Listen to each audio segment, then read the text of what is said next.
So, the Flip 4 has launched and at the same price as last year, but with improvements that you'll feel more than you see. There's actually more than 10 to 15 changes that these guys have done, both minor and major. So, let me take you through them real quick. It still is a tall phone that somewhat manages one-hand use, but it now uses armor aluminum for the body, Gorilla Glass Victus Plus for the display, and it still is IPX8 water resistant. So the phone is a lot more durable now. If you're still worried, you can always get a case and feel more assured. You also get a slimmer hinge now, which makes the phone look leaner and slimmer, and the closing and opening experience is still on point. It may even be better actually, but listen to this.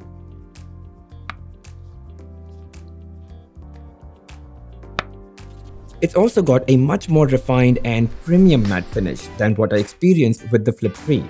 And with, these trimmed bezels, it just gives you more screen, less body, and therefore a better viewing and gaming experience. And something that I was really looking forward to, Samsung has finally introduced faster wired as well as wireless charging for the Flip 4, which was missing in the Flip 3. Also, now you get 3700 mAh of battery in the Flip 4. The Flip 3 had 3300 mAh, so that's really good. But on top of that, this time they're using a graphite sheet for heat management. And that should mean less heat damage and perhaps better battery life, but we'll find that out in the full review. Now, the Flip 4 is available in 4 colors at launch, but the bespoke editions will be available in select countries. Let's hope you're lucky enough to be in a country that they offer this. Now, let's talk about that cover screen. And physically, I don't see much of a difference, but they've added more functionalities, making it a bit more useful than before. First, you now have access to portrait mode on the cover screen. Earlier, you could just move between photo and video mode and between primary and ultrawide lenses. You can now also access your favorite settings controls. And now you can directly place a call to your favorite contacts.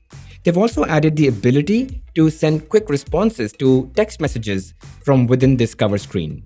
And you can now even control your Galazy buds from the cover screen itself. And all of this without lifting your phone or unfolding it.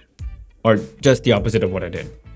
Of course, all the other earlier stuff still exists, like viewing and reading notifications, access your calendar and agenda, seeing the weather info, setting timers, and even starting a quick audio recording. Now let's talk about performance upgrades. The Flip 4 has the fastest performing chip in the market at the moment with 8 gigs of RAM. This is an upgrade from last year's Flip 3, which was using the Snapdragon 888. And with that, not only do you get more raw power, you also get better battery optimization and better camera performance. Now, the Flip 4 is only available with 8 gigs of RAM, but you do have a couple of storage options. And quite honestly, in my opinion, 8 gigs of RAM is sufficient for 95% of the things that you're going to do on your smartphone, so no sweat. Now, the design of the phone allows you to do a few things differently. With more and more apps now adapted to flex mode, there's more that you can get done while your phone now sits on the desk. Apps like YouTube adapt themselves to flex mode and allows you to make the most of that form factor. They've introduced a touchpad functionality too, so it's easier to do things with one hand even when your phone sits on a desk. Of course, all the other benefits of a folding phone still exist. For example, video calls are a lot simpler, especially if it's a long one. You could also record videos with just one hand like so. It's really stable and you've got one hand all free. And you could double tap your power key to activate camera on the cover screen and that way use the primary camera to take super high quality selfies. Now, let's talk about the camera. And while on paper, it might look like not much has changed, but trust me, a lot has changed since the Flip 3. Firstly, it takes 65% brighter images thanks to the bigger sensor size. They've introduced nightography features that you get in the flagship S22 series phones. You get better OIS, EIS, and now VDIS too, so shake-free low-light photos and noise-free low-light videos. Portrait mode gets AI stereo depth mapping, so it's got kick-ass edge detection like the way they introduced with the S22 series. Quite honestly, all the photos and videos we take today, they heavily rely on AI. which further depends on the processing power in your phone. And since the Flip 4 has the Snapdragon 8 Plus Gen 1, which is like the best chip out there right now, it's pretty promising. But we're gonna test all the cameras in all the modes, and we'll report all of that in the full review. So you might want to subscribe to the channel and hit that bell notification icon so you know when the video is out. Now let's talk about price. And while I can't say that the price is an improvement, you can't ignore the fact that Samsung added all of these features and is still selling the Flip 4 at the launch price of Flip 3. That's actually pretty good. But you may still find this phone expensive if you buy it for the wrong reasons, like the battery.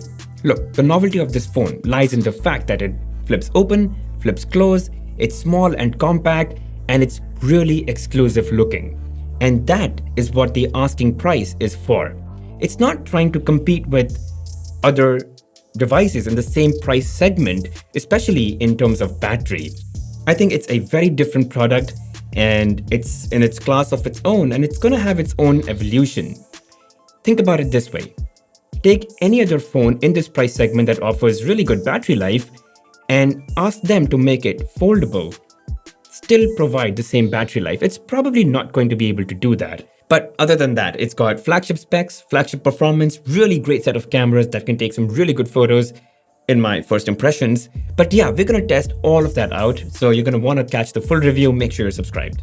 I mean, these are all the new things Samsung's added to make sure that they create a flip phone that belonged to 2022 and stood right up with other flagships in this price segment, but with the personality of flip in and flip out. Alright, that's pretty much it guys on the Flip 4. If you guys have any questions, make sure you ask me in the comment section. I'm going to be doing a full review, so any questions, make sure you put them in the comments. I'll definitely include in my full review. And again, if you want to catch that, make sure you subscribe to the channel, hit that bell notification icon, and mark all. I'll see you guys in the next one.